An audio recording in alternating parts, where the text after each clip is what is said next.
Hello കൂട്ടുകാരെ, എന്തൊക്കെയുണ്ട് വിശേഷങ്ങൾ? എല്ലാവർക്കും സുഖം തന്നെയല്ലേ? എല്ലാവരും എൻ്റെ ലോങ് വീഡിയോ കൂടി കാണുകയും സപ്പോർട്ട് ചെയ്യുകയും സബ്സ്ക്രൈബ് ചെയ്യാനും ലൈക്ക് ചെയ്യാനും മറക്കരുതേ. ഇന്ന് ഞാനിവിടെ അരി കൊണ്ടുള്ള ഒരു ഉപ്പുമാവാണ് ഉണ്ടാക്കുന്നത് കേട്ടോ. ആദ്യം ഒരു നാഴി അരി എടുത്തിട്ട് കുക്കറിൽ 2 വിസിൽ അടിച്ച് വേവിക്കുക. കുറച്ച് വെള്ളം ഒഴിച്ച് വേവിച്ചാൽ എല്ലാവർക്കും അറിയുമല്ലോ അത്.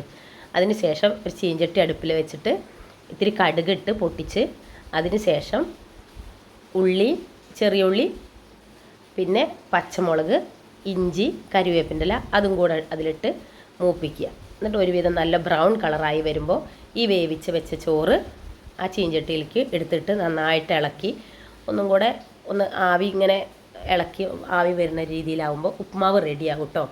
ഇവിടെ ഞങ്ങൾക്ക് ഇടയ്ക്ക് മാസത്തിലൊരിക്കലൊക്കെ എന്ന് പറഞ്ഞ പോലെ അതെല്ലാവർക്കും ഇഷ്ടമാണ് കേട്ടോ. എന്നും ഈ ദോശ ഇഡ്ഡലി മാത്രമാകുമ്പോൾ അരി കൊണ്ടുള്ള ഉപ്പുമാവ് ഉണ്ടാക്കില്ലേ എന്ന് ചോദിക്കും. പണ്ടൊക്കെ ഇവിടെ അമ്മ നുറുക്ക് പാടത്തുനിന്ന് കൊയ്ത് കഴിയുമ്പോൾ നുറുക്കരി കൊണ്ട് ഉണ്ടാക്കുമായിരുന്നു. അങ്ങനെയുള്ള ശീലാട്ടോ. ഇപ്പോൾ പച്ചരി കൊണ്ടാണ് ഉണ്ടാക്കാറ്.